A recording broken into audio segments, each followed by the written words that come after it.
오늘은 누가복음 21장 28절을 본문으로 일어나 머리를 들라 라는 제목의 말씀을 증거하겠습니다. 누가복음 21장 28절입니다. 제가 봉독하도록 하겠습니다. 이런 일이 되기를 시작하거든 일어나 머리를 들라 너희 구속이 가까웠느니라 하시더라. 아멘. 성도님들 한 주간 평안하셨는지요? 네. 오늘은 이 읽은 본문에서도 알 수 있듯이 조금 우리 믿는 분들에게조차도 민감할 수 있는 주제의 말씀을 증거하려고 합니다. 오늘날 교회에서 우스갯소리가 이런 말이 있다고 합니다. 목사가 교회에서 설교해서는 안 되는 주제가 있는데 그 중에 제일 큰 주제 두 가지가 하나는 죄와 회개에 대한 것이고 다른 하나는 주님의 재림, 즉 마지막 때에 관한 것이라고 합니다. 왜 그러냐면 목사가 이러한 설교를 했을 때 일단 성도님들이 싫어한다고 합니다. 성도가 싫어하면 교회의 신도가 줄어들겠죠. 그러니 성도들의 눈치를 보는 목사는 어쩔 수 없이 이런 주제의 설교를 하기가 쉽지 않다는 말입니다. 그런데 꼭 목사가 성도들의 눈치를 봐서가 아니라 목사 스스로도 이런 주제에 대해서 설교하는 것을 주저하는 것이 사실입니다. 그 이유야 본인들이 더 잘 알겠지만 어쨌든 오늘날 이런 주님의 재림, 또 죄와 회개에 대해서 설교하는 교회를 찾아보기가 사실 쉽지 않은 것이 현실입니다. 주로 사회적인 이슈나 정치적인 이슈 이런 걸 주제로 다루기도 하고요.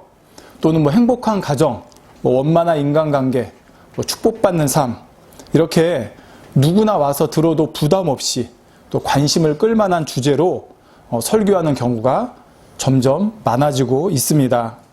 그렇지만 교회의 본질적인 사명이 무엇입니까? 바로 영혼 구원입니다. 교회가 아무리 성도가 많이 모이고 사회활동 많이 하고 주변으로부터 칭찬을 듣는 교회라 할지라도 막상 그 교회 성도들이 구원의 반석에 바로 서지 못한다면 이는 그 교회가 가장 중요하게 생각해야 되는 본질적인 사명을 잊고 있는 것이라 할 수 있습니다. 제가 지금 기존의 다른 교회들을 깎아내리거나 비판하려고 이런 말씀을 드리는 것이 아니라 그만큼 이 세대가 하나님의 뜻대로 신앙생활하기가 쉽지 않은 세상이 되었고 교회마저도 바른 신앙의 기준을 제시하기가 힘든 세상이 되었다는 말입니다. 그러나 이럴 때일수록 우리는 더욱 성경으로 돌아가야 됩니다. 하나님의 말씀을 기준으로 삼고 성경에서 말씀하시는 영적인 흐름에 더 민감해져야 할 것입니다. 요즘 코로나 사태가 장기화되면서 가장 큰 타격을 입은 것 중에 하나가 식당이나 자영업자들도 그렇겠지만 사실 교회라는 말이 나옵니다. 교회는 특성상 매주 많은 분들이 한 공간에 모여서 찬송하고 기도하다 보니까 지금의 코로나 감염병 예방이라고 하는 명분 아래 직접적인 제지를 받는 곳이 바로 교회가 되었습니다. 아마 이 방송을 듣고 계신 분들 중에도 적게는 석 달, 많게는 4달 이상 교회에 직접 출석하지 못하고 온라인으로 예배드리는 경우가 많으실 것입니다. 저희도 그렇고요. 그런데 이렇게 온라인으로 예배를 드리다 보니까 그나마 신앙이 있는 분들은 나름대로 기도하고 또 말씀 보시면서 신앙을 지켜나가시겠지만 상대적으로 신앙이 여린 분들은 이 시기가 신앙을 잃기에 딱 좋은 때인 것 같습니다. 그래도 코로나 이전에는 매주 교회 나가서 목사님 얼굴도 뵙고 또 성도들과 교제도 나누면서 한 주간의 삶도 돌아보고 또 새롭게 한 주간을 시작할 수 있는 신앙의 결단도 했었죠. 그런데 교회를 한 달, 2달, 3달 안 나가다 보니 또 집에서 화면으로만 예배를 드리다 보니 신령과 진정으로 드리지 못하는 경우도 많아졌고 또 주일날 쉼이 아니라 즉 영적인 의미의 안식을 취해야 되는데 그런 쉼이 아니라 예배드린 후에는 평일과 다름없이 지내는 모습들이 나오기도 하는 것 같습니다. 물론 그렇다 해서 주일 안식일을 율법적으로 지켜야 한다는 의미가 아닙니다. 하나님께서 안식일을 지키라 하신 영적인 의미를 깨달아서 주 안에서의 쉼, 안식을 누려야 된다는 말이죠. 그런데 주일이 이렇게 온라인으로 예배드리다 보니 예배드린 이후에는 그냥 평일과 똑같이 세상에 거하는 주일처럼 변질될 수가 있다는 말입니다. 어쨌든 이러한 현실을 보면서 오늘날 교회가 크게 두 가지 흐름으로 나누어지는 것 같습니다. 자, 제가 물론 모든 교회들을 다 살펴본 건 아닙니다. 그렇지만 여러 교회 목사님들의 말씀도 들어보고 또 광고나 돌아가는 상황을 보면서 제 나름대로 내린 어떤 그런 결론입니다. 첫째는 코로나 이후의 시대를 준비하는 교회들입니다. 좀 더 정확히 말하자면 외형적으로 보여지는 현실적인 준비를 하는 교회이죠. 자, 지금 코로나19가 언제 종식될지 모른다고 합니다. 어떤 분은 뭐 내년까지 간다, 뭐 이런 말도 하는데, 자, 그렇다면 언제 다시 성도들이 성전에 모여서 함께 예배 드릴 날이 올지 모르겠습니다. 또 만약 앞으로 또 제2, 제3의 전염병, 이런 감염병이 생기면 그때는 우리 기독교인들이 1년 52주 중에 과연 몇 주나 교회에 함께 모여서 예배 드리게 될지도 사실은 미지수이죠. 또 교회에 나와 예배 드린다 해도 지금 우리나라 일부에서 시행하고 있는 것처럼 어쩌면 교회에 출입하는 성도들이 QR코드를 찍고 교회에 들어가야 될 날이 올 수도 있습니다. 많은 교회들이 성도 수가 감소하고 헌금이 감소하니 현실적인 문제에 직면하게 되었고 개척교회나 소형교회는 실제로 문을 닫는 교회들이 점점 늘어나고 있다는 안타까운 소식도 듣게 됩니다. 그나마 중대형 교회들은 이 시기를 버티고 있지만 이런 교회들도 앞으로를 대비해 교회를 어떻게 운영해야 할지 많은 고심과 대책을 세우고 있죠. 자, 그래서 온라인 영상물 제작, 또 이런 데 힘을 쏟기도 하고요. 다양한 방법으로 성도님들과 교통하려고 그런 방법들을 마련해 가고 있는 것 같습니다. 물론 이러한 움직임과 대비는 너무나 중요하고 필요합니다. 자, 그런데 제가 말씀드리려는 또 하나의 부류는 이거는 좀 다릅니다. 바로 영적인 차원의 준비를 하고 있는 교회들입니다. 무슨 얘기냐면 물론 이런 교회들도 현실적인 준비를 나름대로 하고 계시겠지만 지금 사태를 보면서 먼저 달라진 것이 목사님들의 설교가 달라지는 걸 볼 수가 있습니다. 그리고 그 한결같은 공통점이 뭐냐면 마지막 때가 가까움을 깨달아 준비해야 한다는 내용이었습니다. 자, 성경에 보면 마지막 때에 전염병이 창궐한다는 내용이 나옵니다. 이걸 가지고 많은 사람들이 뭐 마지막 때에 대한 징조, 경고라고 많이들 얘기했죠. 그럼 또 한편에서 이렇게 얘기합니다. 전염병은 옛날부터도 있었다. 왜 새삼 그걸 가지고 그러냐. 예, 물론 맞습니다. 그렇지만 여러분 이번에 코로나 사태를 보십시오. 예, 지금같이 과학이 발달하고 기술이 발달한 세상에 이 코로나 이 하나로 인해서 세상이 이렇게 바뀔 줄 누가 알았습니까? 자, 저는 이게 바로 성경 마지막 때에서 말씀하시는 우리 주님이 말씀하신 마지막 때 온 세상에 전염병, 온역이 창궐하게 되는 이제 또 계시록에 나오는 이런 때가 점점 가까워지고 있다는 것을 보여주는 징조라고 생각합니다. 자, 물론 이런 주제 설교를 하는 교회가 많지는 않습니다. 그 이유 중에 하나가 뭐냐면 그동안에 주님의 재림의 날짜를 마치 아는 것처럼 그래서 사회적 물의를 일으킨 교회들이 또 교회라고 할 수 있는 이단이나 사이비들이 여러 곳 있었습니다. 그러다 보니까 이제는 세상 사람들은 물론이고 믿는 사람들조차도 어디서 주님의 재림에 대해서 얘기한다 그러면 이상하다, 거짓말한다, 또 미혹한다 이렇게 생각하기가 쉽게 된 것이죠. 그러니까 양치기 소년, 거짓말하는 양치기 소년처럼 된 것입니다. 이것도 크게 보면 원수마귀 사단의 전략인데요. 그래서 교회들이 요즘 이런 내용의 설교를 하기가 쉽지 않은 것입니다. 그럼에도 불구하고 평소 깨어있는 신앙생활을 강조한 교회들은 지금의 이 코로나 사태를 보면서 주님의 재림이 가까웠다는 확신 가운데 더 강력한 메시지를 선포하는 것을 볼 수가 있습니다. 저도 오늘 여기에 약간 힘을 보태는 설교를 하려고 합니다. 자, 물론 저와 여러분은 주님이 언제 오실지는 당연히 모릅니다. 왜 성경에도 분명히 그렇게 말씀했고요. 자, 그리고 자칫 이런 설교가 시한부 종말론이라고 몰려서 고역을 치르거나 이단으로 몰릴 수 있다는 것도 압니다. 실제로 그렇게 고역을 치르는 분들도 계시고요. 그렇지만 저는 절대 시한부 종말론이 아닙니다. 시한부 종말론의 패단은 뭐냐면 주님이 가까웠다고 하는 것을 자기들의 유익을 위해 사용하는 거예요. 언제 오신다라고 하고 그 다음에 뭐가 따르냐? 우리 여기에만 구원이 있다. 이렇게 얘기를 해요. 그 다음에 여기에만 구원이 있으니까 너희들 지금 있는 거 다 팔아서 다 하나님께 드려라. 그러니까 세상은 다 쓸데없다. 지금 사는 거 무익하다. 이렇게 해서 자기들 유학을 취했기 때문에 그게 문제가 된 것이지 성경은 주님 승천하신 이후부터 계속해서 말씀하시는 것이 주님의 재림이에요. 네. 이건 우리의 소망인 거고 믿는 이들의. 마태복음 24장 36절에 그러나 그날과 그때는 아무도 모르나니 하늘의 천사들도 아들도 모르고 오직 하나님만 아시느니라 말씀한 대로 그 날과 그때는 오직 아버지 하나님만 아십니다. 그렇지만 성경의 한편으로는 주님 다시 오실 때 어떤 일들이 일어날지를 성경 곳곳에 기록해 놓으심으로 해서 믿는 자들이 깨어 준비할 수 있도록 하셨다는 사실입니다. 그날과 그 시는 모르지만 주님 오실 때가 가까웠구나, 이거는 알 수 있게 해주셨다는 말입니다. 그럼에도 오늘날 교회들 중에 마지막 때가 가까웠다고 외치는 것을 워낙 부정적으로 보는 시각들이 많고 또 그로 인해 고난을 당하다 보니 성경에서 주님의 재림의 징조가 점점 말씀하는 재림의 징조가 눈에 띄고 있는 요즘 솔직히 영적인 잠에 깨어있는 성도들을 깨우지 못하고 잠잠한 교회들이 많은 것이 사실입니다. 자, 그러나 우리가 분명히 알 것은 계시록, 성경의 결론이죠. 계시록에 분명히 주님이 내가 다시 너희를 데리러 온다 말씀하셨고, 또 성경 곳곳에는 주님이 우리를 데리러 오신다 하셨는데, 특히 믿는 자들에게는 고린도전서 15장 51, 52절에 보라 내가 너희에게 비밀을 말하노니, 자, 왜 우리에게 비밀입니까? 이건 믿는 자들에게만 주신 거예요. 믿지 않는 사람들이 이걸 안 믿기 때문에 너희에게 비밀을 말하노니 우리가 다 잠잘 것이 아니요 마지막 나팔에 순식간에 호련히 다 변화하리니 나팔 소리가 나매 죽은 자들이 썩지 아니할 것으로 다시 살고 우리도 변화하리라 말씀했습니다. 자, 이것이 바로 믿는 우리들의 소망인 것입니다. 여러분, 예수님께서 이 땅에서 사역하시는 동안 가장 많이 말씀하신 주제가 뭐냐면 바로 재림에 관한 것이었습니다. 예수님께서 직접 말씀하신 것만 20번이나 된다고 그래요. 자, 또 성경, 신약 성경이 총 218장으로 되어 있습니다. 27권인데 장수로 따지면 218장이에요.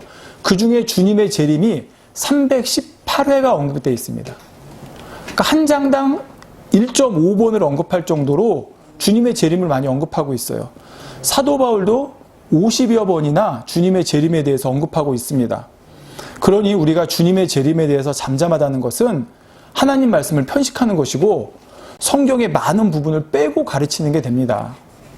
그러니까 지금 우리가 어떤 시한부 종말론적으로 주님의 때가 가까웠다, 어떤 이렇게 두려움을 주고 성도들을 불안하게 만들려고 이 말씀을 증거하라는 게 아니라 우리가 하나님 말씀을 전부 다 처음부터 끝까지 증거하다 보면 그 중에 많은 부분을 차지하는 것이 주님의 재림에 관한 부분이라는 거예요. 우리가 이 땅에 살지만 우리의 소망이 어디입니까? 천국이지 않습니까?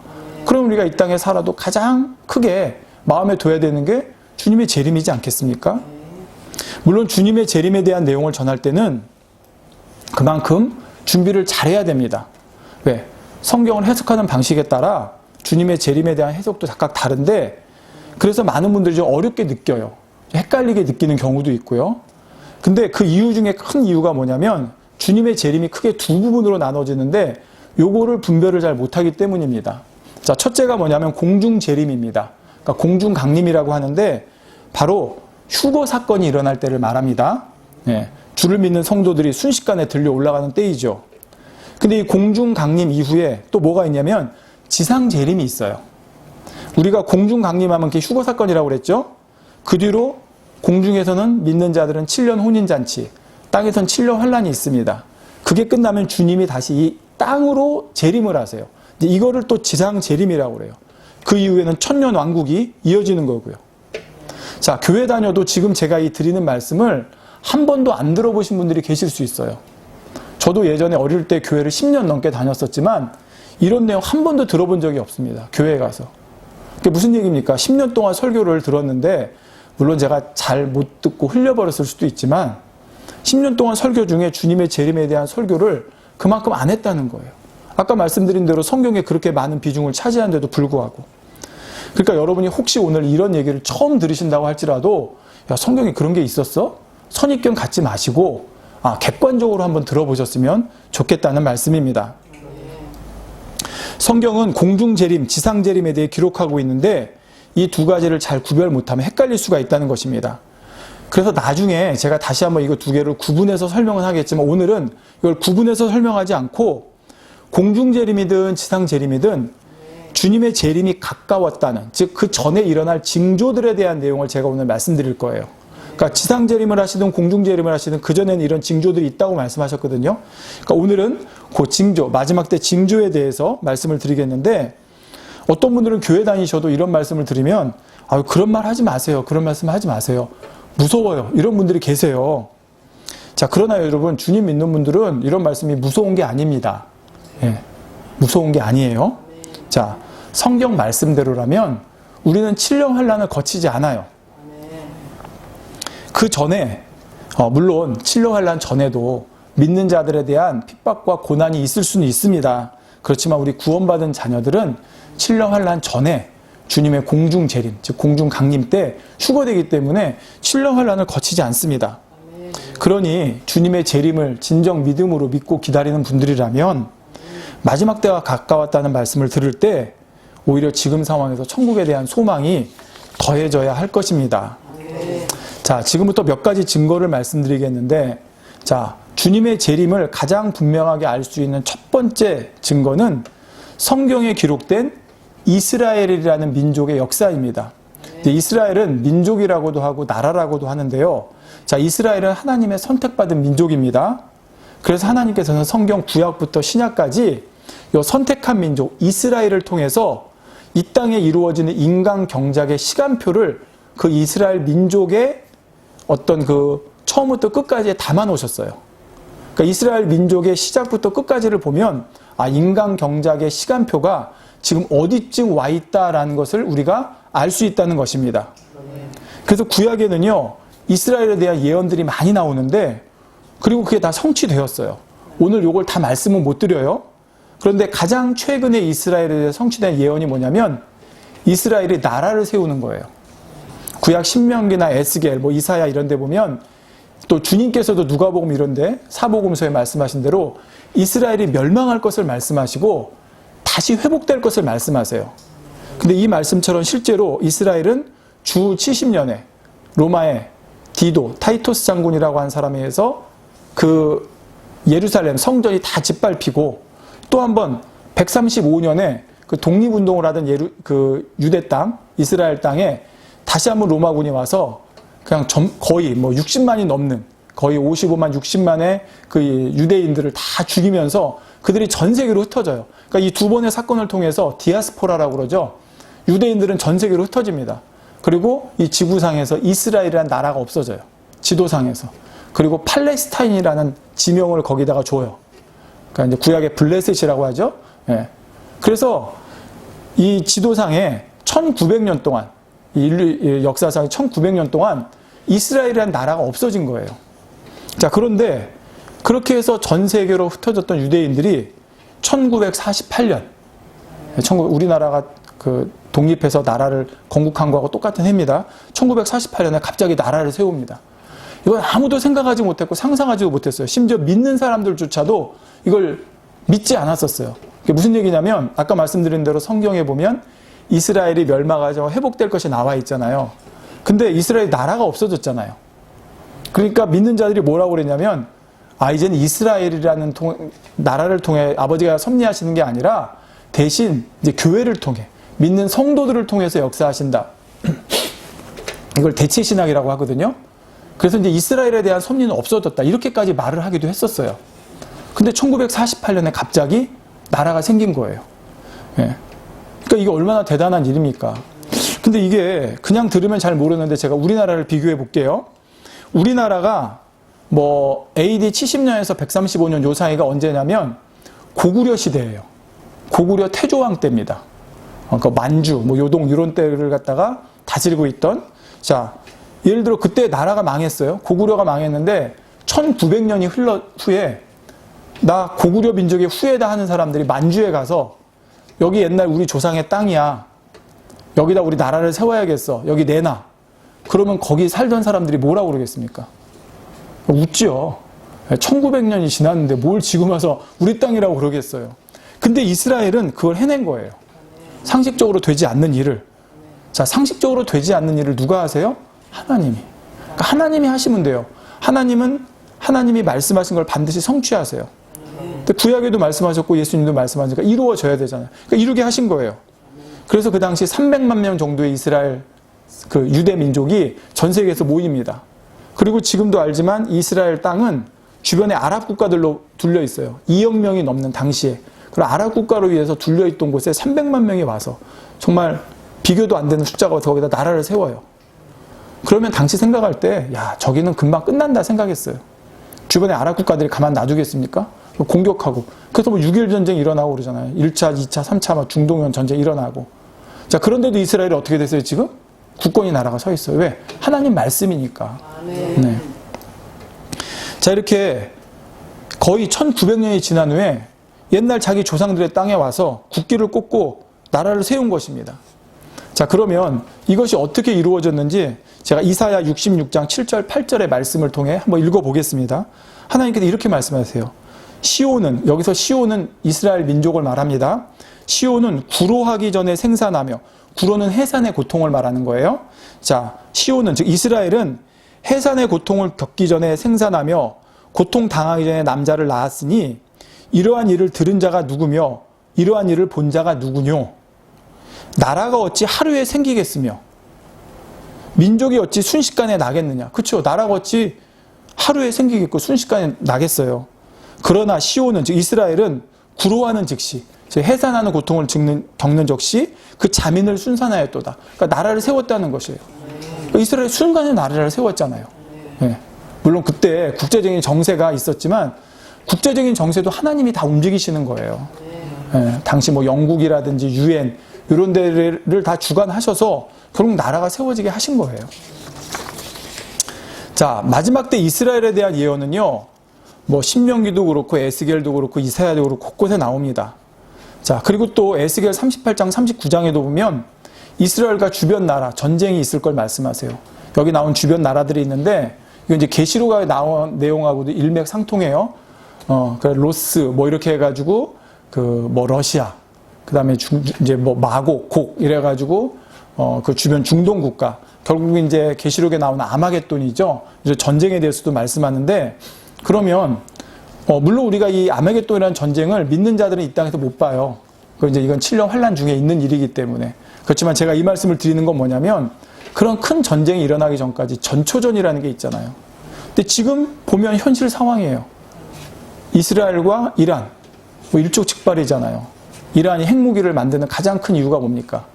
이스라엘을 치겠다는 거예요. 네. 이란이 예전에 안 그랬어요. 미국하고 가까웠어요. 네. 그러다 호메이니가 들어서면서 갑자기 이제 신정 국가가 되면서 이란의 최고 목표는 뭐냐? 바로 이스라엘을 멸망시키는 거다. 이렇게 된 거예요.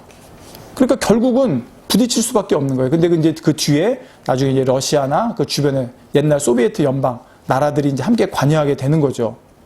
자, 이렇게 지금 이스라엘을 중심으로 한 중동 땅이 화약고가 되고 있는데, 자, 언제 딱 이러한 전쟁이 일어난다 그게 아니라 흐름을 보시라는 거예요. 성경에 예언된 대로 그런 전쟁이 일어나게 되고, 그러면 그 전에 크고 작은 전쟁들이 일어나게 되거든요. 근데 지금 그런 조짐들이 보인다는 겁니다. 자, 또 한 가지 우리가 이스라엘과 관련해서 주목해야 될 게 있어요. 제3성전의 건축이라고 합니다. 자, 이스라엘은 솔로몬이 성전을 지었고, 또 포로로 가 있던 이스라엘 백성들이 나라가 북이스라엘, 남유다 다 망하고 나서 페르시아의 포로로 가 있던, 바벨론의 포로로 가 있던 그들이 돌아와서 지은 게 수룹바벨 성전이거든요. 네. 자, 수룹바벨 성전인데 그 이후에 제3성전이 지어진다고 그들은 이제 그걸 갈망하고 있어요. 자, 근데 제가 이 제3성전을 자꾸 말씀드린 이유가 뭐냐면 이것이 마지막 때 징조하고 크게 관련이 있기 때문이에요. 자, 원래 이스라엘이 나라를 48년 세울 때는 지금의 예루살렘 땅이 이스라엘 땅이 아니었어요. 요르단 땅이었어요. 근데 67년도에 3차 중동 전쟁을 통해서 이스라엘이 그 땅을 회복해요. 구 예루살렘 시가지를. 그러니까 거기에다가 성전을 지어야 되거든요. 그러니까 그전에는 나라는 세웠지만 그 성전을 세워야 될 땅이 요르단 땅이니까 또 사람들은 부정적으로 생각했어요. 저 지금 요르단 땅인데 저기다 어떻게 성전을 세우냐. 근데 67년에 거기를 전쟁을 통해서 또 뺏어요. 이스라엘이. 그러니까 이제는 성전을 지을 수 있는 또 터전이 또 마련된 거죠. 자, 왜 삼성전이 중요하냐면 마태복음 24장 15절에 그러므로 너희가 선지자 다니엘의 말한 바 멸망에 가증한 것이 거룩한 것에 선 것을 보거든 말씀합니다. 자, 이것은 7년 환란 때 일어난 일인데 어떤 거냐면 적그리스도 세력이 등장해서 이스라엘을 회유합니다. 내가 너희 원하는 삼성전 지어줄게. 그리고 지었는데 짓고 나서 딱 보니까 그 안에 누가 들어가 있느냐? 하나님을 모신 게 아니라 적그리스도를 섬기고 있는 거예요. 이 내용이 데살로니가후서 2장 4절에 나와요. 저는 대적하는 자라 범사에 일컫는 하나님이나 숭배함을 받는 자 위에 뛰어나 자도나여 하나님 성전에 앉아 자기를 보여 하나님이라 하느니라 했어요. 예. 이게 바로 이제 적그리스도가 등장해서 7년 환란 중간에 일어날 일입니다. 그러니까 우리는 못 봐요. 예. 그렇지만 여기 나오는 제3성전이라고 하는 성전이 지어지는 흐름은 그때 딱 지어지는 게 아니기 때문에 지금 이어지고 있기 때문에 제가 지금 제3성전을 얘기하는 거예요. 자, 제3성전은 하루아침에 지어질 수 있는 게 아닙니다. 그래서 실제로 지금 이스라엘 땅은요, 2011년, 그러니까 한 10년 전부터 이 제3성전을 짓기 위한 준비가 본격적으로 진행되었어요. 그러니까 선전건축위원회라는 게 세워지고 거기에. 그래서 이 내용이 어디에 나오냐면 제 얘기가 아니에요. 그 이스라엘을 주제로 다큐멘터리 영화를 찍으시는 분이 있어요. 김종철 감독님이라고. 물론 이분에 대해서도 논란이 많이 있습니다. 인터넷 찾아보면 뭐 이분도 이단이니 뭐니 뭐 시한부 종말론이 그런 얘기 많이 들으세요. 근데 이분은 다큐멘터리 감독이시기 때문에 지금 있는 현실을 그대로를 보여주고 계세요. 예. 근데 이분이 거기서 보니까 그 내용에 보니까 그 제3성전이라는 다큐멘터리 영화를 찍으셨는데 이미 거의 90% 이상의 준비가 진행됐다고 해요. 그러니까 성전을 지으면 거기서 제사를 드려야 되잖아요. 그래서 성전 기물이나 이런 게 이미 다 만들어져 있고 레위 지파 후손 중에서 어린아이들을 뽑아서 지금 교육을 시키고 있대요. 제사장 교육을.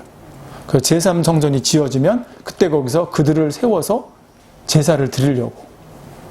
그러니까 우리는 무슨 기독교인들이 이스라엘에서 일어나는 일에 왜 이렇게 관심을 가져야 돼 하실 수 있습니다. 근데 저희가 관심을 갖는 건 뭐냐면 아까 말씀드린 대로 성경에 기록된 이스라엘의 역사, 그게 성취되는 것이 주님의 재림과 연관이 있기 때문에 지금 이런 말씀을 드린다는 거예요. 예, 조금 어려우셔도 이해를 해주세요. 자, 이 감독님은 이스라엘을 무려 80여 번이나 왔다 갔다 하셨대요. 그러니까 누구보다도 이스라엘 많이 왔다 갔다 하시면서 그 현실의 상황을 그대로 전하고 계신 거예요. 그렇다고 여러분 뭐 유튜브 찾아서 꼭 보시라 이런 내용은 아닙니다. 예, 또 보시면 아까 말씀드린 이런저런 논란이 있기 때문에 다만 실제로 이런 현상들이 진행되고 있고 그 사실을 여러분에게 전달해 드리는 것입니다. 자, 지금 이렇게 준비가 되어 있기 때문에 이제 남은 건 뭐냐? 정치적인 상황이에요. 자, 이스라엘이 나라를 세웠을 때의 정치적인 상황처럼 제3성전이 지어질 정치적 상황. 근데 이거는 언제 드러난다고요?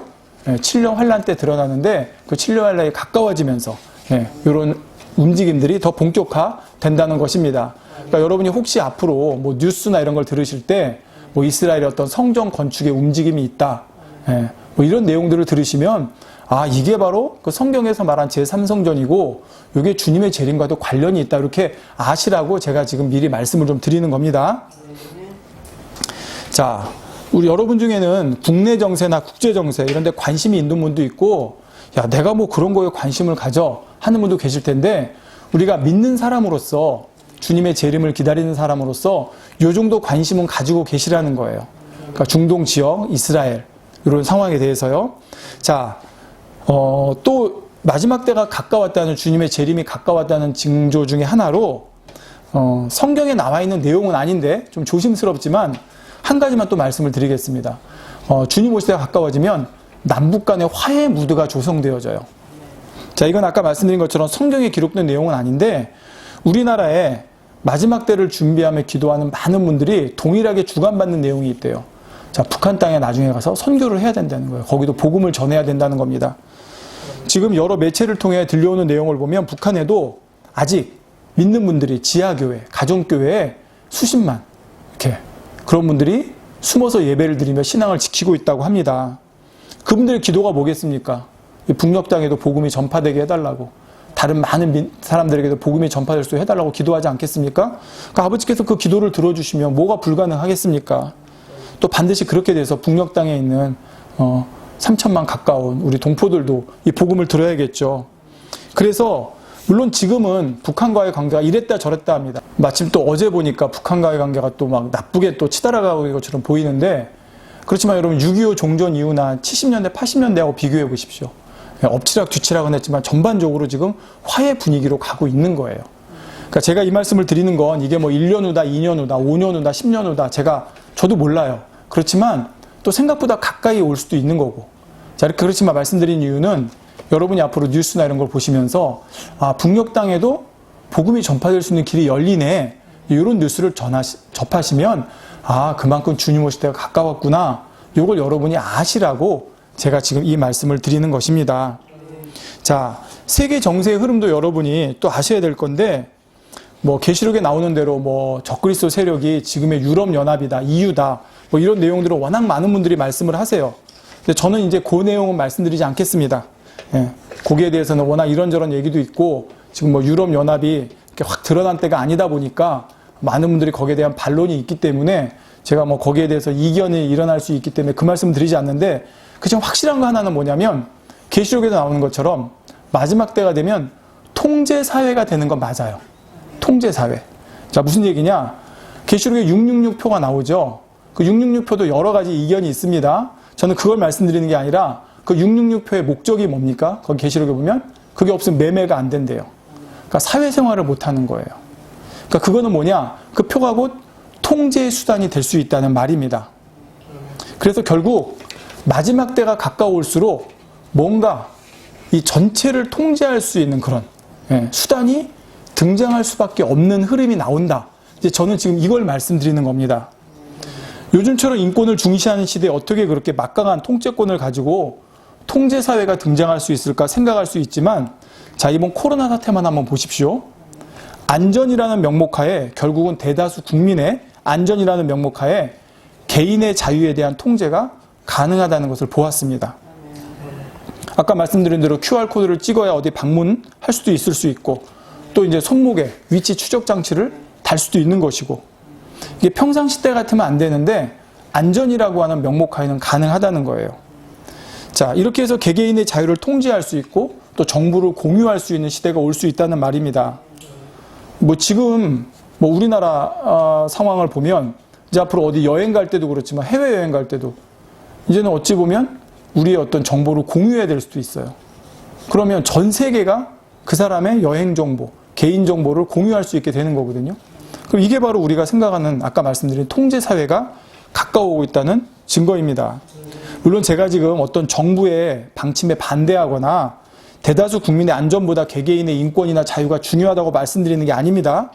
다만 결국은 성경에 기록된 대로 흐름이 흘러간다는 것을 말씀드리려고 이걸 지금 언급한 겁니다. 그러니 우리는 어떻게 해야 됩니까? 깨어 있어야 된다는 것이죠. 믿는 분들 두려워하지 마시기 바랍니다. 이건 당연히 와야 되는 흐름이기 때문에 이걸 보면서 믿는 분들 두려워하라고 이 말씀 드리는 게 아니고, 이런 것들이 와야 주님이 오시는구나. 그러니 우리는 더 소망을 가지자라고 말씀을 드리는 것입니다. 자, 이제 한 가지만 더 살펴보겠습니다. 마지막 때 징조요. 데살로니가 2장 3절에 주님께서 강림하시기 전에 일어날 일에 관해 뭐가 나오냐면, 너희가 미혹하지 말라. 먼저 배도하는 일이 있고 저 불법의 사랑 곧 멸망의 아들이 나타나기 전에는 이르지 아니하리니 했습니다. 지금 여기서 배도가 나온다고 그랬는데요. 배도란 뭐냐면 구원의 도인 예수 그리스도를 통한 구원을 부인하는 걸 말합니다. 오늘날 교회가 믿는 가장 구원의 도가 뭐예요? 예수 그리스도를 통한 구원이죠. 자, 근데 이런 배도의 움직임이 지금 전 세계적으로 또 우리나라에서도 있다는 거예요. 지난 2013년 부산에서 WCC라는 모임이 있었습니다. 네. 제가 이 WCC에 대해서 뭐 전문가도 아니고 그들의 회의 내용을 다 본 게 아니기 때문에 그들이 뭐 배도하는 집단이다 이런 말씀을 드리려는 게 아니에요. 그렇지만 거기서 나오는 어떤 발표문이나 입장을 보면 향후 그 움직임이 좀 우려스러운 건 있어요. 예. 그러니까 배도라는 게 처음부터 예수 그리스도 부인하자 그게 아니거든요. 예. 모든 종교에 구원이 있다. 이제 이런 식으로 흘러가는 건데 충분히 그럴 가능성이 있기 때문에 우리가 그런 움직임도 봐야 된다는 거예요.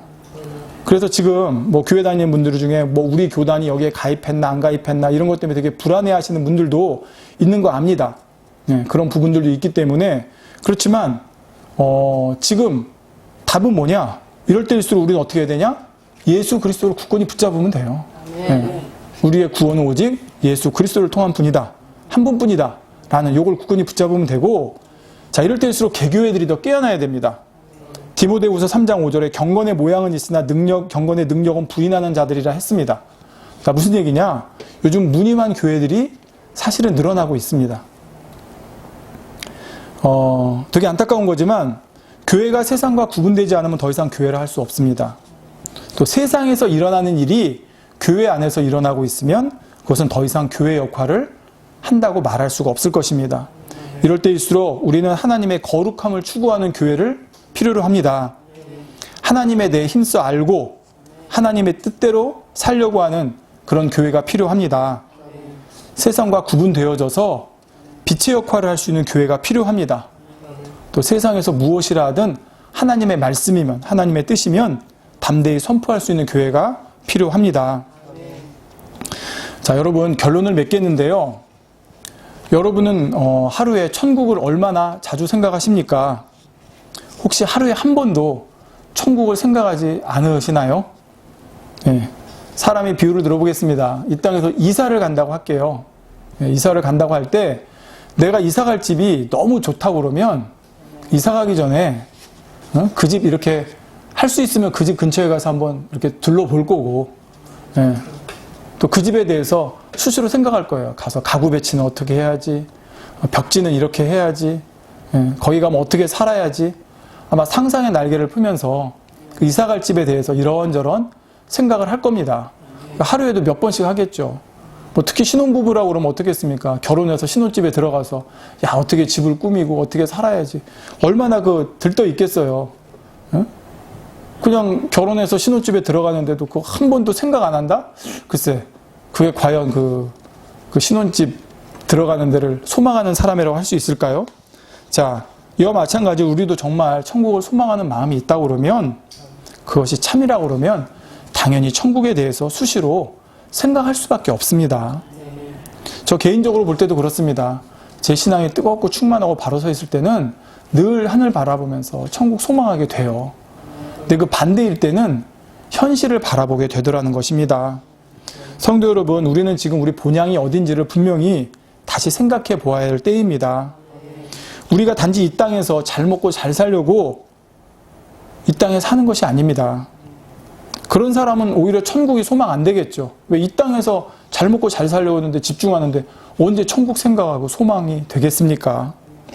그렇다고 이 땅에서 못 살고 힘들게 사니까 그 보상으로 천국을 주신다라고 하는 그런 소망으로 살라는 게 아니에요. 천국은 그렇게 소망하는 게 아닙니다. 천국은 우리가 왜 소망해야 돼요? 우리 아버지가 계시니까. 우리 주님이 계시니까 소망해야 되는 거예요. 우리에게 가장 좋은 것은 이 땅의 그 무엇보다도 아버지 하나님, 주님과 함께 있는 것이기 때문에 천국을 소망해야 되는 것입니다.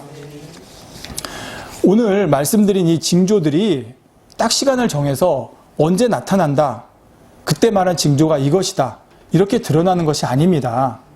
점진적으로, 그렇지만 분명히 드러날 징조들이고 지금 또 드러나고 있고 앞으로도 확연히 드러날 징조들입니다. 그러다 보니 깨어있지 못하면 여기에 무뎌지게 됩니다. 이런 사람에 대해 데살로니가전서 5장 2절에 뭐라고 그랬냐면, 주의 날, 곧 주님께서 우리를 데리러 다시 오실 날이 밤에 도적같이 이를 거라고 그랬어요. 그러니까 깨어있지 않은 사람한테는 도적같이 와요. 도적이 경고하고 옵니까? 예고하고 와요? 그렇지만 깨어있는 사람들에는 오히려 반대로 뭐라고 말씀하시냐면, 데살로니가전서 5장 4절에 형제들아, 너희는 어두움에 있지 아니하매 그날이 도적같이 너에게 임하지 못하리니 했습니다. 아까 말씀드린 이런 징조들을 보고 깨어있는데 우리한테 어떻게 도적같이 임하겠습니까? 그날과 그 시는 몰라도 이제 가까웠구나. 우리가 신부단장하고 준비해야 되겠구나. 우리 주님 맞을 날이 가까웠구나. 우리가 더 소망 가운데 가야겠구나. 이렇게 깨어있는데, 영적인 잠을 자는 게 아니라 깨어있는데 어떻게 우리한테 도적같이 임하겠습니까? 오늘 본문 말씀 다시 보겠습니다. 누가복음 21장 28절에 이런 일이 되기를 시작하거든 일어나 머리를 들라 너희 구속이 가까웠느니라 했습니다. 이런 일이 뭐예요? 아까 말씀드린 그런 주님의 재림의 마지막 때 징조예요. 이런 일이 되기를 시작하거든. 이미 시작됐잖아요. 그러면 일어나 머리를 들라고 하십니다. 자, 일어나 머리를 들라는 게 뭡니까? 영적으로 혹시 자고 있으면 깨어나라는 것이고, 여기가 좋다 하고 이 땅의 것 바라보고 있으면 이제는 그 시선을 어디로? 머리를 들어서 위를, 천국을, 주님의 재림을 소망하며 바라보라는 것입니다.